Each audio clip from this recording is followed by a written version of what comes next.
Hello and welcome back to You and I for the Kenai. I'm Aaron and we're here again with Eric and Cobran. And today we got another great recovery story. We got John in here with us today. But before I introduce John, I just want to shout out Billy, who introduced us to John over at Claudia Brothers. We had a nice meeting with these guys the other day. John, I think, was a little hesitant at first to do this with us, but we're excited you're here, man. Yeah. So just to start out, why don't you just kind of tell us a little bit about yourself? See, I was born in Anchorage. I don't really remember my first 5 years of my life.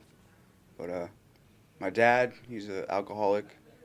He's been in and out of jail all my life. And then when I was like 6, he went to jail for life for murder. So that was crazy. So I had to deal with growing up with my mom. How old were you when that happened, did you say? I was 6. Six. Yeah. Wow. So he said bye, and then I had to deal with my mom, having her try to raise me. She was like in her early 20s or something, Yeah. which was crazy. And I guess all growing up, I was just kind of a bad kid. I didn't really understand. My mom was never really around as much, from what I can remember, because she had to work and raise me. I mean, she wasn't like a horrible parent. Like, she was good. My life wasn't that bad. We moved around a lot.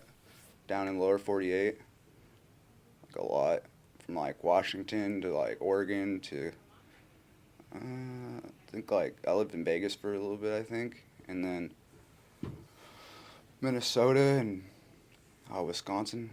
Just moved around a lot. Since she worked a lot, I never really had a lot of supervision. Was it tough making a lot of new connections, having to go to different schools all the time? Or did you have some pretty good friends you keep in touch with? I guess, yeah. I also kind of was a bad kid, so I wasn't really in school a lot. Gotcha. But yeah, it was hard. So like, when all that moving around stopped when we moved back up here, I think I was like turning 10, we moved to Anchorage, and we moved one more time out to Wasilla, and like that's kind of where my childhood actually stayed in one spot. I guess for me, like, I started like smoking weed and like drinking and stuff when I was like 12. I tried it, and it wasn't really a thing, but once I hit like 8th grade, I started like selling weed when I figured out my best friend had cancer, and kind of like that good role model I had as like a friend and like a brother or whatever kind of like left. So like I started doing what I would. And he was your age, 12? Yeah. Wow. Well, no, we were like 15, I think. Oh, okay. Then. Yeah, sure, 8th grade or whatever, yeah. And he was like my first friend when I moved to the Valley. So Yeah. it's like. And the Valley was kind of your first time of some stability. Yeah, not right? moving, and like those people were important in my life yeah, for like kind of a the long first time. geographical stability, some of the first like, peer relationship stability. Yeah. And that was taken away by something that was pretty uncontrollable. Wow. So I cannot imagine that. lost my good influence and started hanging out with just negative people. Mm-hmm. So I started like smoking cigarettes, and I guess I started breaking into houses and stuff. This is like before my drug addiction got really bad. Mm-hmm. Partying a lot.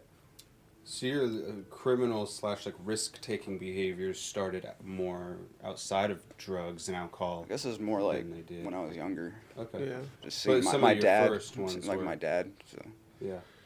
And I feel like, I mean, when it comes to like your identity, you know what I mean? Like you're moving around a lot. You don't really have a lot of people telling you who you are or what you are, you know what I mean? It's kind of one of those things where you have to make your own inferences, and your only influence is your dad, you know what I mean? So I feel like it'd be easy, tell me if I'm wrong at all, but like it'd be easy to kind of be like, oh, you know, I'm doing these things, like breaking into houses, expressing these criminal behaviors, and like, oh, but I'm just like my dad. Or I'm this, well, or I I'm thought that, if you know? I wasn't as bad as him, so Right. I justify. I do that a lot. I justify just because I didn't end up in prison, or I'm not doing the things that he was doing. Then I'm not as bad. Yeah. And was that kind of like at home as too? Like you said, your mom didn't really pay attention as much, so those behaviors Well, weren't she really did. addressed. Like she was around, but Mm-hmm. I kind of remember more like she works a lot. Right. Oh, okay, gotcha. And as long as you weren't in prison, it wasn't a big deal, sort of thing. Like, Well, yeah, never had a run-in with cops and stuff like that. Yeah.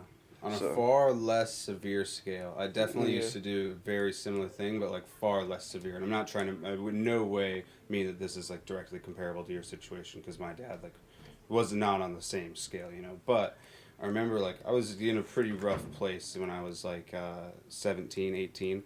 And I remember I was listening to this Andre Nicotina song, and my friend was like, and I said, man, you know what I like about listening to Andre? And he's like, what? And I'm like, you know, he's a really bad dude. Like, I listen to Andre, and I really feel like, I'm like, hey, man, at least I'm not as bad as Andre, you know? And so you're like, hey, at least I'm not in prison. That just reminds me of, like, being like, man, at least I'm not as bad as Dre Dog. You know? So, anyway. Yeah, dang. So you're getting into some, you're about 15, getting into some pretty criminal behavior. I mean, I guess I was a somewhat good student. I don't know. Like I didn't get suspended a lot or get in trouble a lot at school, probably because I had that good influence. I played sports and all that, and then as soon as like I found that out, then all that went out the window, and I didn't know who else to hang out with. So the person I spent all my time with is in a whole nother state, going through something I don't even understand. I didn't really know how it. I kind of just pushed it down like I did everything growing up. But these people were like, my friends were smoking cigarettes, partying, smoking weed, and then like towards the end of my 8th grade year, I got kicked out of school for selling weed. And like that's when, it seems like when everything started. Yeah. So I couldn't go to that school district, and I had to go to boarding school. Like that whole summer though, it wasn't bad, because I was grounded, of course. You know? Yeah. I mean, once I moved back up here from down there, everything kind of changed. You know, I did all my decisions myself. You know, my Right. mom tried to be. Should work. She tried. Well, no. Well, when we moved up here, actually, she was around a lot. Oh, and okay. something I wasn't used to. Oh, okay. And Interesting. like I was just such a bad kid for some reason when we moved back up here. Mhm. Like I guess being told what to do, and Mm-hmm. it was just all weird. And my mom just didn't know what to do, and I just kept getting in trouble, suspended. But once we moved out to the valley, I was doing good. And then that happened, and then I got kicked out of school, and like my mom. You were kind of like expelled midway through the school year? Yeah. Or somewhere in there? Yeah.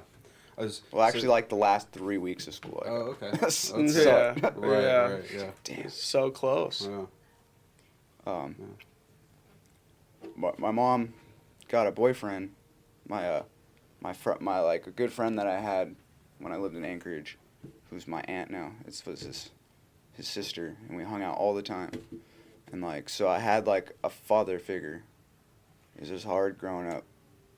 I liked him, but it's like I just wasn't doing the enforcement of rules and Yeah, stuff. I had some resentment Sneaking there. out, Yeah. just doing shit I wasn't supposed to do. But once I got into high school, I had to go to a boarding school, and like I started partying more because like halfway through my freshman year is when my friend died. And I just didn't know how to deal with it, so I started drinking, and we weren't supposed to be drinking, like at the campus I was living at. And I started getting in more trouble. I was, Or at 15. well, Yeah. Period. so I'd go out and go off campus, go down to the beach, and I'd just get drunk. And Were those a little more abnormal compared to the other people at this boarding school, or were you all kind of engaging in the same behaviors? yeah, I guess. I mean, I went. It was in a village. It was in the village. It was So like, you and other people your age were doing this? Yeah. Okay. there was nothing else to do. Right, right. Yeah, Right. yeah, sure. And like I don't know, I just didn't know how to cope with it. So I just started robbing people and doing shit like that. Like after a while, it got bad. But I wasn't like telling my mom what was going on. And they didn't want me to come back because I think I got caught drinking or something, and I couldn't come back. So I got into the Alaska Military Youth Academy. Okay. So I finished that program, and the whole time I was in there, I'd have to go talk to the school board, and I got back into school. How long is the youth academy, or how was it It's long? like 5.5 months or something. It was pretty long. Dang. And were you Definitely were you gave me clean some and sober? discipline. Were you Yeah. clean and sober? Oh yeah. Yeah.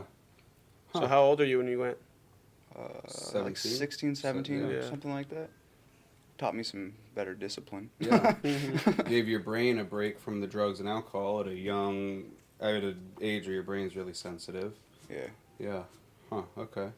But I mean, when I got out, You run got back gunning. into school. I Yeah. started smoking more weed, Yeah. drinking. So Mhm. it wasn't really much. It's just I had one reason why I went there, and that was to get back into school. Yeah. And then I got back into school, and that Yeah. So wasn't you the back in the same. valley then? Man, I don't know if Yeah. I could have did a youth academy, man. My mom was threatening to send me there one time. She was like Military telling me school? like if I don't do this and I don't do that, and like then this other guy was telling me that if I didn't do, not like a stepdad, some other guy I was working with, that he was like, if you don't do this, if you don't do that, and then I'm just like pretty just like resistant, you know, just like this is BS, F this, F that, not doing this, not doing that, and then they'd always pull out the big military school gun, and be like, we'll send you to military school, and I'm like, I'm not going, and they're like, we'll get a judge to sign, and the cops are gonna take you to military, and so luckily I never had to do that, but like I think back and I'm like, man, I do not know. So when I hear like you said, like, so I did it, you know, 5.5 months, definitely taught me some discipline, finished that out. I'm just like, dang, that's some. I don't know if I could have done that, man. I think I was like a mixture of both like selfish and resistant, but also like in my emotions a little stupid too, you know, like because you were probably like, okay, I just do my military school. I mean, it was a means to an end. I had a military reason to school, go there. then I get to do this, I get to go back to this school or whatever. Me, I would just been like, yeah, this would serve a good purpose, but man, it's just too hard. you know anyway, so yeah. Okay, so you finished military school. Oh, dude, do they have a hole in military school? You know, like go to the hole kind of thing? Like a punishment place? I think that's a myth. No, but they make you carry like everything that you own in a backpack around for like Mhm. a long time. Dude, Eric would have spent his life carrying that backpack. Good. Yeah. Probably. And I don't digging know how, holes. but I was lucky enough not to. I'm sure. Nice. I got threatened with it, but it just never happened. Mm-hmm. So you said you were really resistant to rules. Looking at this at military school, where you like, this is my time to kind of change that, or you just felt like you didn't have any other option? I didn't have any other option. Right. Yeah. Gotcha. My parents weren't going to move to Anchorage so I could go to school there just to keep doing what I was doing. Yeah. And Right. I can't go back to the boarding school, so Uh-huh. it's kind Got it. of bad situation there. Yeah, the last resort. So, but you did go after military school. You got to go back to school. You said what school in the valley? Yeah, I the went school to- that I you went had back to initially got Houston. expelled from. Okay. So I went to Houston High School. I guess it was, I don't really know. It was good, but I just wasn't doing my schoolwork. Like my parents Yeah. tried to enforce it, and I just didn't do it, so I was grounded a lot. Mm-hmm. Your mom and your stepdad were still together at this point, or your mom and her boyfriend? Yeah. Okay. So it's been a couple of years now, a few years, or so. I think it's like 5 or 6 years then, or Okay. something. I don't remember. Yeah. So they've been okay. Um, So how's your relationship with him at this point? getting better. Yeah. Mhm. Because that's a pretty stable relationship. Yeah. Stable influence. Yeah. I mean, it was good, but I didn't want to listen anymore, and my mom's like, if you don't like my rules, then you can leave, so I left. I moved out, 16 or something, 17. And then I started partying and smoking weed more, just didn't go to school as much. So they were like, you have to go to this, some other kind of school, where like I do my work online. So I had to go to that school, and it was all good. But I was partying a lot more, and the drugs just started getting involved, like the harder drugs. Just like through partying, You were pretty probably much. partying at this point with people who's quite older than you, or all I guess about your age. kind of Yeah. about my age. Yeah. Okay. And then I just stopped caring, and it was more about the drugs than anything. Mhm. But I still kept going to school, and I don't know. I just still had this drive to finish school. See, that's interesting, cause like, I'm thinking like, what's the motivation to go to school at this point? You know, like I your didn't mom's know. not there telling you to go to school. No one's telling you to go to school anymore. I just didn't plan on doing drugs my whole life. Yeah. And see, that's interesting, cause like, you're wrapped up in the middle of doing drugs, drinking, smoking, partying a lot, you don't really ever, like, you don't have to go to school. No one's making you go to school, but there's still something that's like, man, I got to go to school and not just sit here and get high today. No, I still did. I Oh, went to school. You just went to school? Yeah. Mm-hmm. I really don't know how I did it, honestly. Mm-hmm. Yeah. 'Cause I barely went to school, but when I did go to school, I did work. Mm-hmm. But I don't know. I did a lot of work in like a 2-hour period because I wouldn't stay there that long. Mm-hmm. I'd leave and go get more drugs. And then like I went to my graduation high. I was late for my own graduation because I was in the parking lot getting high. Mm-hmm. I don't know. And then I just left immediately. I don't even know where my diploma is anymore. Yeah. And after I was graduated, didn't have to go to school anymore, then that's when everything got real bad. Really? That was just like my main motivation was just to do drugs. Party. And you're fueling this habit by selling and or what? It was more like I was supported through my habit, giving free drugs for like the first year or two. Just Yeah. like for the people you're hanging out with and like Yeah. just kind of part of the scene. It was crazy. And then it all just got cut off, and so I had to start robbing stores, and I tried selling, but it just didn't work out because I would Get high on your own do it all. supply. Yeah, yeah. And then towards like my last, I think, year and a half or something. Oh, well, the last like 2 years, I kept ending up in the hospital from blood infections because I used dirty needles. Mm-hmm. And like each time my mom would be there and I would tell her that I'm done and it won't happen again. And like a couple months later, it's just like I tried doing NA the 2 times that I wanted to stop, but I didn't. See, the thing is, I didn't try it. Like I didn't do the program. I just went and sat there and expected to get what they got. Mm-hmm. Mm-hmm. The first time I really didn't care. My mom kind of made me go. And you can't really make us go. Right. It has to be our decision. So I guess I wasn't really ready. And then I ended up back in the hospital again. And like it was like 2 weeks of like feeling like I was dying. And like I was taking so much ibuprofen because it's like the drugs weren't working. Mm-hmm. And like I was sleeping all the time. And then I took way too much ibuprofen and I was puking blood. Ugh. But I thought it was the Gatorade I was drinking. Oh my gosh. Yeah, and I was taking like 10 ibuprofen 800s on an empty stomach because I wasn't eating either. And like, I was so sick, I wasn't thinking straight. I just wanted to sleep, and I couldn't sleep because my arm was like giant. Mm-hmm. And then I got to a point where I couldn't hold like my pee in long enough, so I had to ask people to help me go to the bathroom, and then I just collapsed and almost like. I was going forward and almost hit my head on the toilet, but they caught me. Mm. And like I remember like the paramedic coming, and just faintly he kept trying to wake me up, and I was like, hell no, dude, I'm trying to sleep. Mm-hmm. Yeah. But I was like dying. I finally fell asleep. It's because I had no blood left. Mm-hmm. Wow. And like the dude, it was crazy. Like I think I'll remember it for the rest of my life. But the paramedic was like, I used to be where you're at. Like I had people doing the same thing. He said it. He's like, I'm an ex-heroin addict, blah, blah, blah. I was like, whoa. Mm-hmm. He's Wow. like, I understand, like, there's help. You don't have to keep doing this. But I kept going in and out, and then I kind of don't remember anything else he said because I was getting mad because he kept waking me up. Mm-hmm. It's like, I remember my hospital visits more than I remember anything else. It's like, Mhm. Right. I woke up in the chair. I was like, all right, I should be good. And they like, couldn't get blood.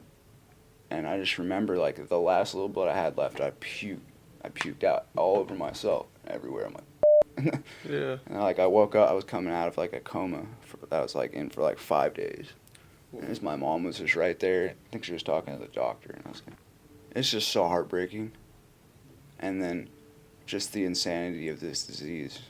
Mm-hmm. I really tried this time to do it. Like, I moved into a transitional living center. and I started going to church and meetings. It still wasn't doing like the step work or nothing like that. I didn't get a sponsor. I wasn't doing anything other than Showing up. yeah. And it worked for a little bit, and then I saw somebody I used to use with. I was like, hey, let's kick it. And then next thing you know, I'm getting high going back to my transitional living center. And like, that was my first time. My mom's like, you can go back out or you can go live at the transitional living center. And I just didn't. I went back out for like a while. And then the second time, I put myself in that transitional living center, but it just didn't work out. I got kicked out, so I left and went to a trap house that I knew I was welcome at. But then we all got kicked out of that place, and I just started living on the streets. When I guess I never really slept. Like, my heroin addiction just turned into a meth addiction, because I was just tired of ending up in the hospital. But then it just started being like anything. And like, it was just so crappy. It was so miserable. Especially in the wintertime. I'd like stand outside and I'd sit on my phone hoping that I could find somebody I can go like hang out with or stay there. And it's just, I just put myself through hell. Yeah. Just because I couldn't stop. Yeah. No matter how, it was like 21 or like 20 to 21. It's just, I remember I would walk around Wasilla for days, just walking around in the cold. And then like, And at this point, you were doing meth regularly. yeah, and heroin and Anything else? Drinking, mostly meth smoking though. weed, and Yeah, drinking, whatever the hell I could do. I was just, I got, and then like I got a really bad blood infection. I got the enteritis or whatever it's called, and like it was like 8 months of it, and like I knew somebody that died like within like a few days of it, and I started feeling sick and sick and sick, and I was sleeping a lot more, so I had to up my meth use, and like sooner it just didn't work anymore, and I'd just do more and more, and soon I was just crazy. I just wasn't there anymore. Just wasn't there. And I started owing people money, and I started getting jumped, and I started doing just bad stuff. I'm just really surprised I'm not dead. Like, and then like when I finally got in the hospital, like it got so bad that I had to start crawling around, like the trap house I was in, just to use the bathroom or anything, and like I was just sleeping, and then like I hurt so bad, and I didn't understand, and then I got into the hospital. So, 1 second. When we've heard some stories about people end up in trap houses and they end up in rough shape. And I mean, I think I don't want to make the mistake of like assuming that it's just like a bunch of. Honestly, and this might sound bad, but I picture like pretty much like a bunch of zombies just sitting around in a really dark, musty cave that's just like really, but it's almost like fictional seeming, it's like a comic book like kind of thing. But I know it's not that. I know there's real human beings and real structured existing. So you're just crawling around. What is some of the reactions from these people around you? And I know these people around you are probably equally, if not more, strung out, drug dependent, et cetera, et cetera. But I mean, I know that there's still a group of human beings. Can you tell me what that's like? Like, what is that like? Being in a trap house, crawling around. Like, what are some of the reactions from people around you? Is there any real like amount of care? Like, what is that like? At What that was point, that I was like? around people that could care as much as they could, Yeah. like in our addiction. Yeah. I mean, they noticed that something was going on because it started getting a lot worse.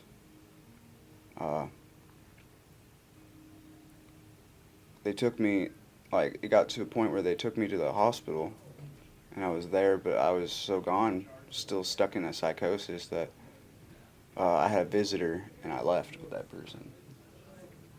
But like at that point, it wasn't as bad. They didn't tell me like I was gonna die or whatever. At least I can't remember. So I went back, thought that I was good, and then like my legs started giving out, and like I was just so pale and just I couldn't stay awake anymore. Like to a point where it was just so hard to walk and like do anything.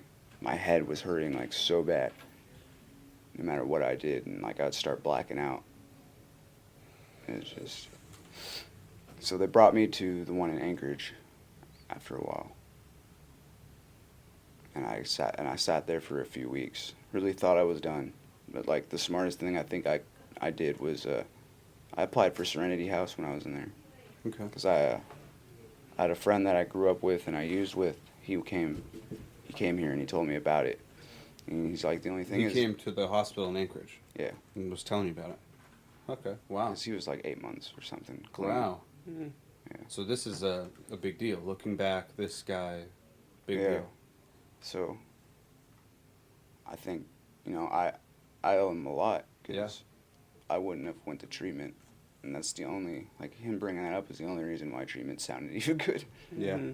Yeah. And probably the fact that, If someone in a white coat showed up and was like, "Hi, Mr. So-and-so, we would like you to maybe consider the 30-day inpatient drug rehabilitation center located on the Kenai Peninsula, Serenity House," you'd be like, yeah, no. Right? I mean, this is like, that's not going to sound appealing. But really, that might be what you would have heard had your friend not been there. yeah. And then he was like, the only thing is they require you to go to these 12-step group meetings. I was like, oh yeah, I know all about those. Mm-hmm. So, luckily that seed was planted when I was, like, trying it before. Mm-hmm. But, I really thought I was done that time. Again, I just wasn't. I found somebody with some meth and I did some. And then I left the hospital, like, I think a week before I was getting out. Like, we had been done with my treatment there. And, like, I was going through my messages earlier, like, this week, and, I still wasn't all there. Mm-hmm. Might have also been because when I left, I went back out to the valley, and I got high again. Mm-hmm. And, like, they told me I was going to die. And I really thought I was done. I spent, like, weeks crying because I really thought I was going to die, and I just wasn't ready. And they were telling you that your drug use is one of the main things killing you. It was. And what's That's interesting is that you're in your addiction, and you're crying because you're going to die, and you're crying because you know that your drug use is killing you, but you're crying like, well, you're picking up that meth pipe. I mean, that is just how powerful that addiction becomes. Yeah. I just couldn't stop, and, like, I don't know how. I think it's because of the grace of God, but I made it here. Like, I made it here. To surrender. And, like, I kept calling them, and they're like, we can't let you come until you finish your, like, treatment in the hospital. Mm-hmm. And, like, I was like, oh, great. Because, like, I already saw my last 2 times I was in there, it just didn't work out. Yeah. But I was like, all right. So I admitted myself into the hospital here in Soldotna. And, like, it's just crazy. My doctor, they're like, all right, well, you're going to probably have to be here for, like, 6 weeks. I'm like, dude, I just sat in a hospital for, like, a month and a half Mm-hmm. already. Like, I don't even think I can take this much more. And then on top of that, they put me on a no contact order. Like, I couldn't leave that floor. Like, people could Good. come and Yeah, honestly. Like, Because it seems like anytime You're a- anybody shows up, you're taking off. you're a with them. chronic runaway, man. You are done. Yeah, good. But at the time, Yeah. yeah, I mean, you're I was like, pissed. oh, You're like, great, yeah, cool. Oh, Yeah. thanks a lot. a-hole. Y'all don't know me. But, like, I told my mom that, and she's like, you're probably good. Yeah. Like, now you can't run. Right, Yeah. right, I was like, I don't know anybody here, but I said that in Anchorage, too. Mm-hmm. right. Us addicts, we can find anything, Yeah. anywhere. But I sat there, and, like, I was fine, but then, like, a few days later, like when she told me that, I was like, no, it's not gonna work. Like, I will leave, because I already know, like, I will leave. It's proven. So I don't know how she did it. Like, she risked her job because I was just honest with her. Like, I was gonna leave if I had to sit there for that long. I need to get into treatment because I need, like, I don't know, but for some reason it just seemed like the only idea and option I've never tried. Yeah. So she worked with me. What she did was she ordered these illegal antibiotics from like Germany or something, Switzerland, and like she wasn't. You can't do that. It's never been tested in America. And like, so she waited before it came in, and then she told me that it came in, and that I only had to be there for 2 weeks. So while I was in Serenity House, I had to go every Wednesday and get the antibiotics injected into me.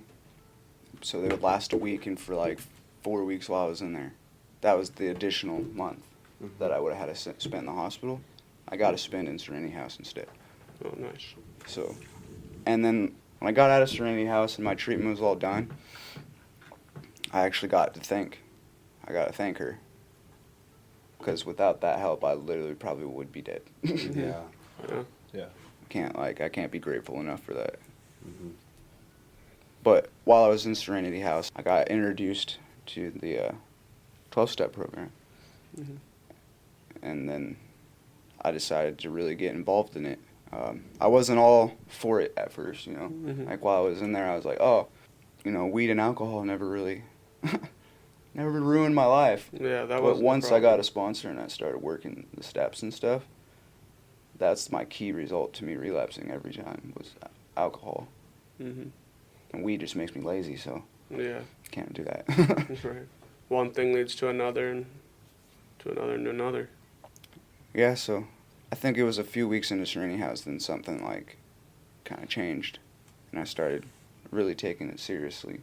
And like I started really working steps. Because after a few weeks in Serenity, because you were in the hospital for 2 weeks before you went to Serenity, so now a few weeks in, you have a good 5 weeks clean or so, right? A little bit more, maybe a little bit less. Yeah, it took me a little bit before I even got into got here. Yeah, so you got a little bit of clean time, kind of. I kind of starting sat to here in be able to- Soldotna for like a few weeks before I even went in the hospital. Okay. Okay. So I was at like my uncle's. Okay, so you'd gotten some sobriety under your belt to the point where you're probably able to start to reflect a little bit. Yeah. Yeah.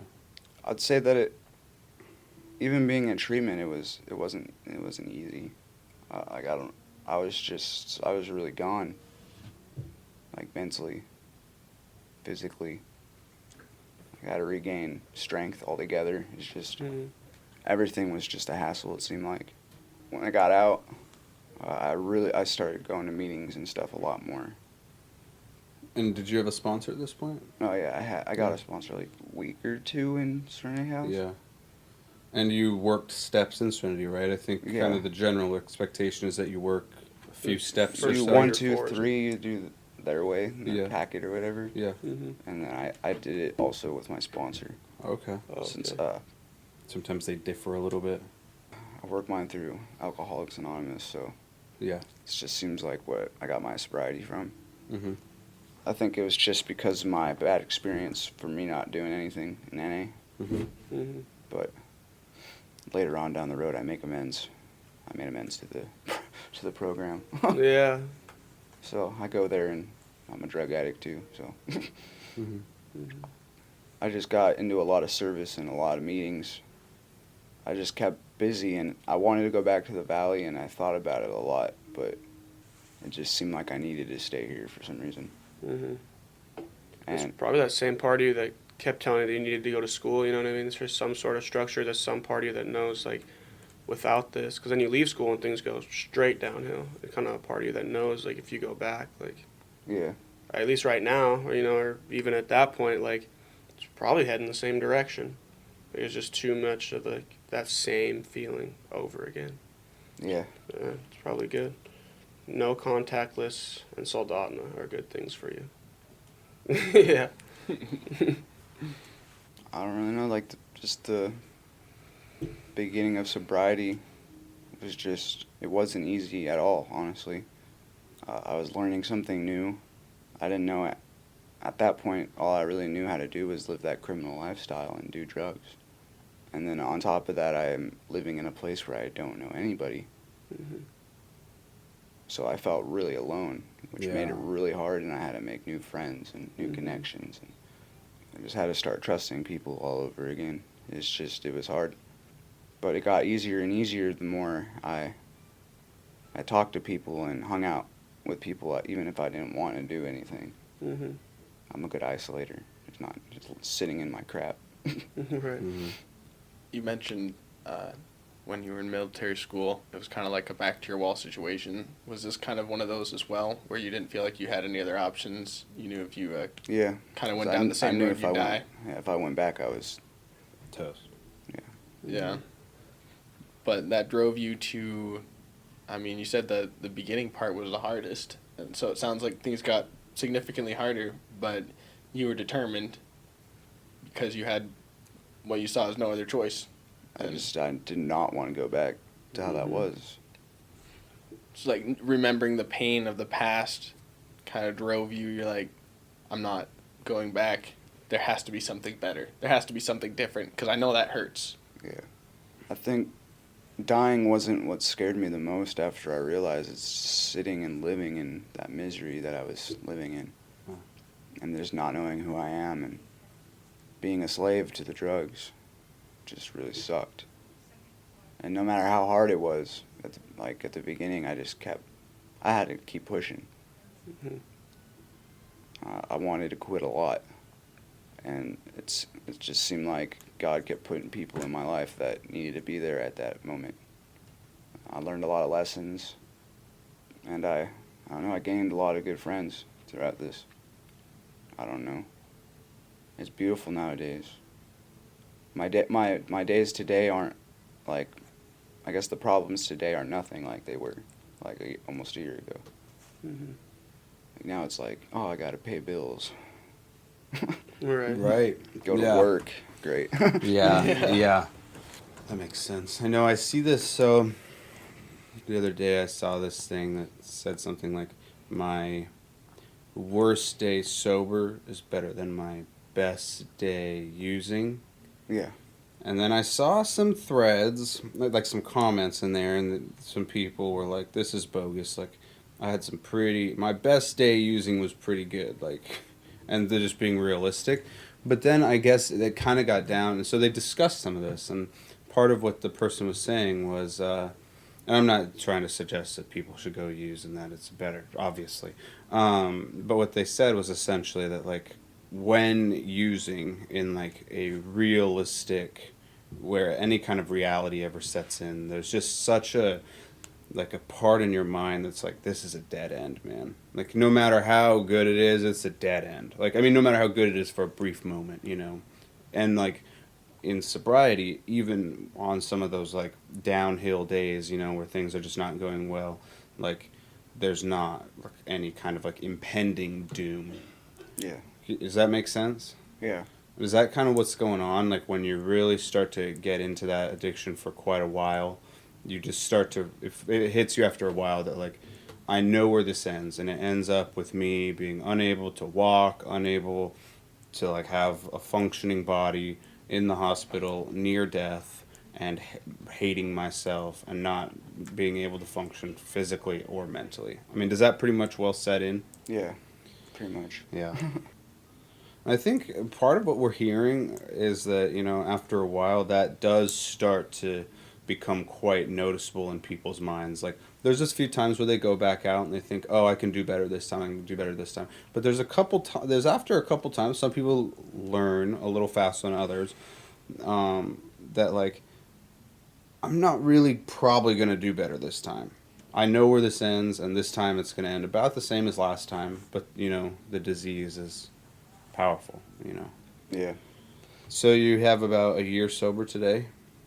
Is that what? Next month I'll have like a year. Wow, Nice. that's awesome. Yeah. What have the last few months been like? Once you got to about 9 months, what have those been like?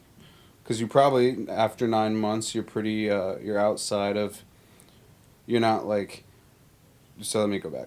The first few months of recovery, it sounds like you're all in. I mean, just all in. And maybe, those first few months, it's like you're focused on getting better, getting better. And there's almost maybe a little bit of a high to that, to that hope, You got some hope, there's some real, you're making traction.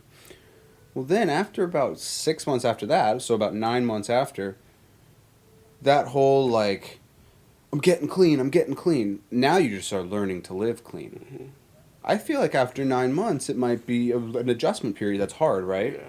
Because I mean, you have hope, but it's like you're not. You get what I'm saying? So what's the last few months been like? What have been the good parts, the difficulties?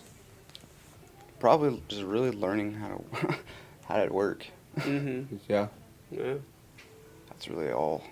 I mean, I still do my recovery the same I did at the beginning. Really? Still So you're work it still just as like hard. a meeting or two every day? Really? Okay. And it's like if I don't do that, I can notice a difference. Yeah. Mm-hmm. Just kind of some inner turmoil, or like, what's that feel like when you don't? It's just kind of draining, it seems like. I get really irritable and just discontent.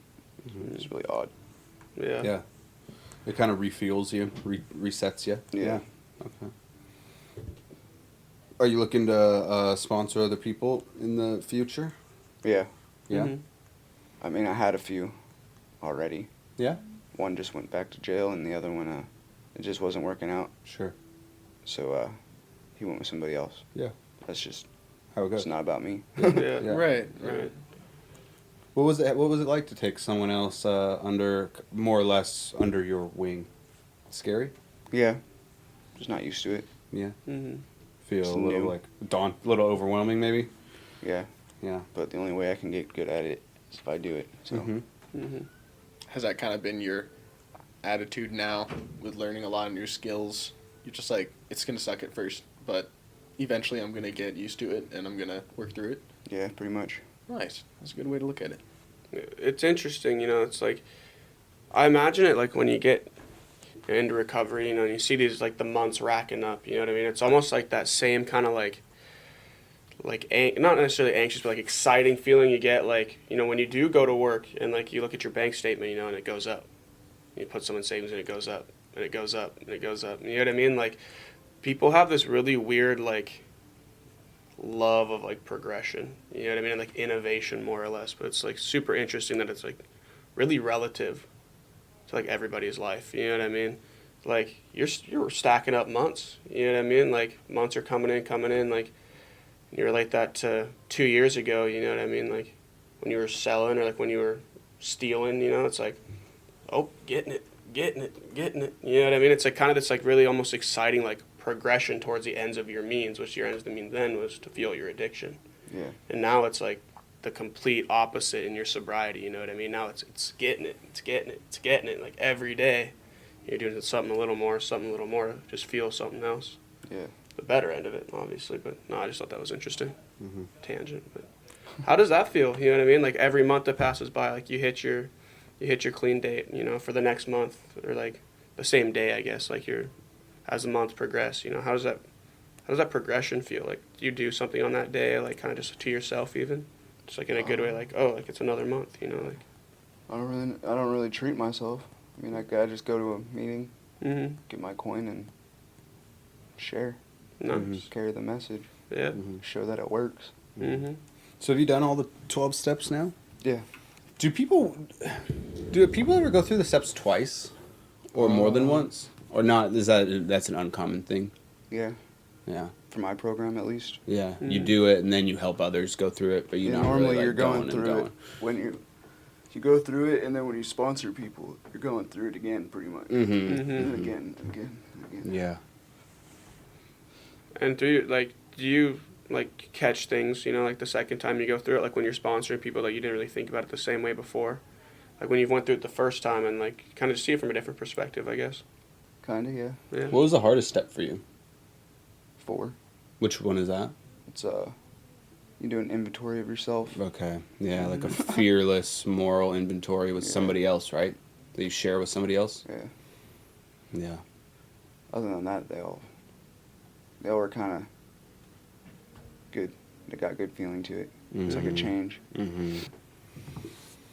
Yeah, I could not imagine trying to do that. I mean, that would be hard. That would be really hard. It'd take a while. There's a lot of aspects of that one step that are difficult in themselves. You know what I mean? Like trusting that other person you're opening up to. That's There's a lot of vulnerability trust. there. Yeah. You're being very trusting. You're being very vulnerable, which are two things you probably haven't been much in your life. You know what I mean? Just like listening to the story, and then you have to like do it within yourself. You have to be honest with yourself. There's a lot of honesty, a lot of trust, a lot of vulnerability. Like Yeah. a lot of things that don't come easy to anybody. Digging really. down deep in the dump, man, you're gonna find Yeah. some trash that you don't really want to find. Perhaps, perhaps I would. I know. Yeah. You know. Yeah. We had somebody who was, I think it was, that we've recorded with before, suggest that everybody do the 12 steps. Like, just in Yeah. general. Yeah, you know what I mean? Because it takes a lot of reflection and a lot of being honest and just, like, kind of a lot of accountability to yourself and to your, the community you build around yourself, really. Which is, I mean, it's hard. It's hard for every day. Mm-hmm. You know what I mean? Like, it's interesting that we put it in a lens of, like, oh yeah, the 12 steps is for recovery. Like, pretty much everyone could use the 12 steps. You know what I mean? Realistically, like almost like it's just a growing process. You know what I mean? Not like just a growing process. I mean, some easier for than others. But like it's always hard. Growing pains are always difficult. Yeah, they are. Right, should we do the 12 steps, Eric? It'd be tough stuff, bud. Yeah. Yeah, it'd be hard. So today, you have about a year clean, learning to live again, learning to kind of overcome life's difficulties without drugs and alcohol. What are some of your goals for the future? Have you kind of started to develop more of a mindset toward the future? I think in addiction, the reason I ask is it sounds like in addiction it's very much now-minded, very much like I need drugs, or if it's not like I need drugs now, it's like how am I going to get drugs later, And so as you've been clean, have you noticed developing kind of like a look toward the future that's a little bit more than the next now to 12 hours from now, What are some of your goals for the future? I guess it's probably the normal dream, Yeah. Family, Yeah. a house. Yeah. Right. Yeah. Yeah. I don't really. I guess a job that'll meet my needs. Mm-hmm. That's That's cool. really all I want. Yeah. Mm-hmm. I don't really want like a giant house in the hills. Mhm. I mean, it'd be cool, but Right. Right. Right. it's a little over exaggeration. Yeah. Unless I become a star overnight or something. Make you famous. Well, thanks for sharing your story with us today, John. I think I think what's really interesting is that you kind of hit your rock bottom pretty low, and you're pretty young. I don't know exactly how old you are today, but you're not. You went through some really, really, really difficult times for a period of years there, and you were, it sounds like you had a few. When we look at like what's kind of keeping this guy, like we look at people who end up in around some certain factors and other people who have similar factors, and some people make it and some people don't.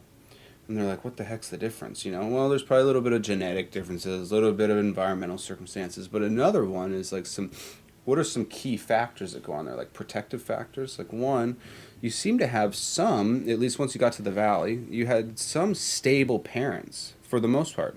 Some stable adults in your life, even though they weren't like putting up with your crap. That could be argued to be pretty much a good thing. Like they probably shouldn't have been putting up. You had some stable adults in your life. Your mom, it sounds like, was there for you throughout. Even when you were going to the hospital, you had someone that cared about you, who wanted you to see you succeed. And then you end up in the hospital and you have a friend, a peer who has accepted you as one of his own, as a friend.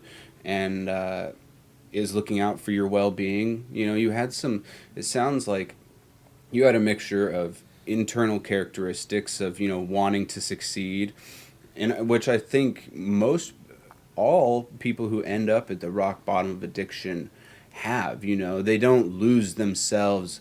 Like there's still, I mean, a lot of it goes when the drugs take over, but there's still a piece of them in them that, you know, they feel the shame, they feel the guilt, they feel the motive, like the sadness. It's like, man, my freaking life is it's empty, you know, it's gone. Like this is what's happening. And now, like, I think a little piece of you knows why you're there. Yeah. You know what I mean? Like all the factors, like we talked about, like through childhood or even through like some traumatic events. And you know what I mean? Like you kind of know why you're there. I think it's most represented in like said you're sitting there. You're like, I'm gonna die. I don't really want to die.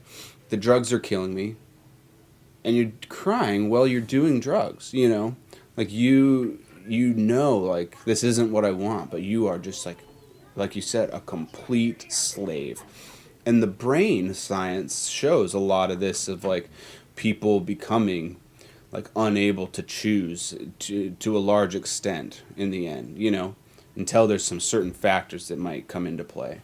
So it just sounds like you, between some of your internal characteristics as well as some pretty key factors that protected you from being that person that is just, and maybe there's some other miracles as well, you know, like you are through some of that, like able to live like a healthy, productive, hope producing life, you know. And it's just so cool to see, man. It's awesome to hear your story today. So thank you so much for sharing all of that. I think there's some, like I've been rambling, you know, I think there's some really cool things to be able to glean from that.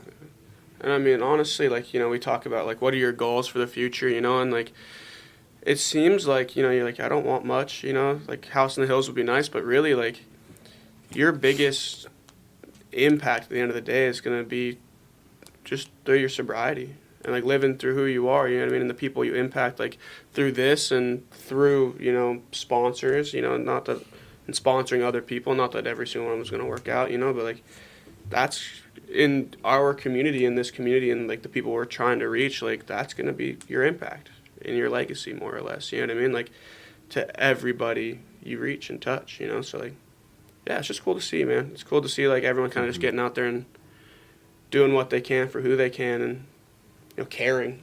You know, like that's cool to see people caring about people. And you don't necessarily need to be that guy that shows up at somebody's hospital bed with 8 months, you know, and be like, dude, I've been there. You don't need to do that to be, to live a good life necessarily, but you might be that person one day, you know? Yeah.